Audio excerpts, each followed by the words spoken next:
안녕하십니까 여러분. 사순절 36일째를 맞이했습니다. 이번 주는 고난주간이라고 말씀드렸습니다. 오늘도 하나님의 말씀을 함께 묵상하심으로 또 예수님의 걸어가신 그 길을 더 깊이 묵상하는 하루가 되기를 소원합니다. 기도하겠습니다. 살아계신 하나님 아버지, 예수 그리스도를 믿음으로 죄와 사망으로부터 구원을 얻게 하심을 감사드립니다.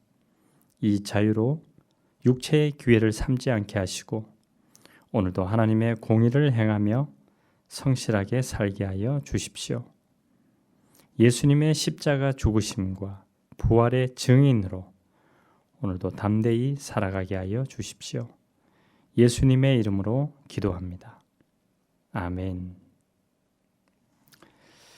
네. 오늘 함께 묵상할 말씀은 사도행전 24장 24절에서 26절까지 말씀입니다. 사도행전 24장 24절에서 26절까지입니다.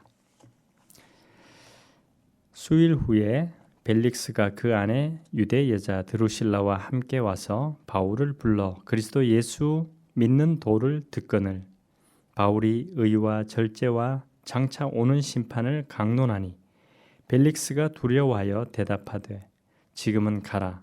내가 틈이 있으면 너를 부르리라 하고 동시에 또 바울에게서 돈을 받을까 바라는 고로 더 자주 불러 같이 이야기하더라. 아멘.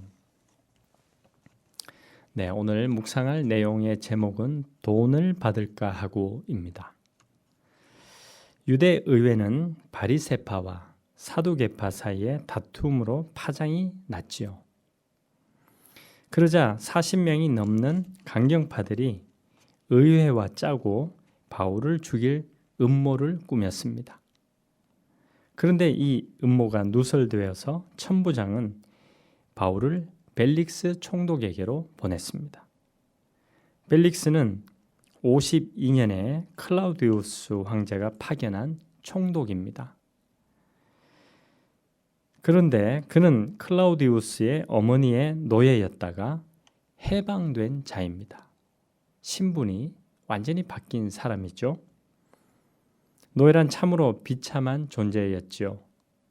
당시 귀족들은 연못에 희귀한 물고기를 기르곤 했는데 피라냐 같은 식인 물고기는 아주 인기가 높았습니다. 집에 특별히 귀한 손님이 오면 자신의 품격을 과시하려고 피라냐가 사는 연못에 노예를 던지기도 했다고 합니다.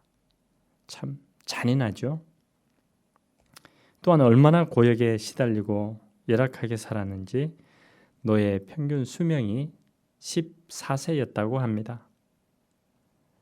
그런데 그 중에서도 주인의 눈에 들어 해방된 노예들이 있었습니다.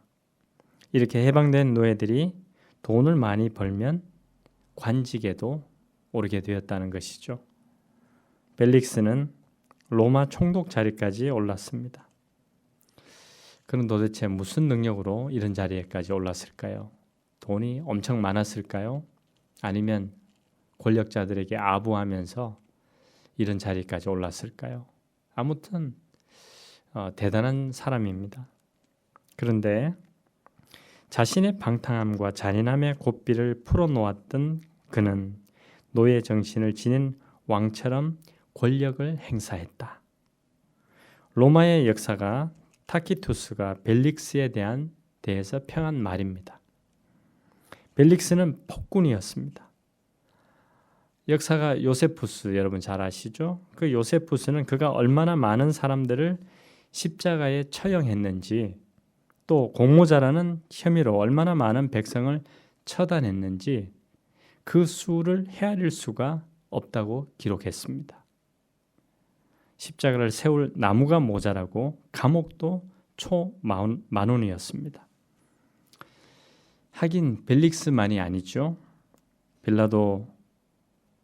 빌라도도 갈릴리 사람들을 학살해서 그 피를 그들이 바치려던 제물에 섞을 만큼 잔인한 사람이었습니다. 벨릭스는 바울을 헤롯궁에 가두었습니다. 로마 총독이 쓰던 관저 같은 곳이지요. 로마 시민인 바울을 그래도 좀 배려한 셈입니다. 그렇게 헤롯궁에 갇힌 지 닷새 뒤에 대제사장과 장로들이 더둘로라는 변호사를 데리고 와서 바울을 총독에게 고소했습니다.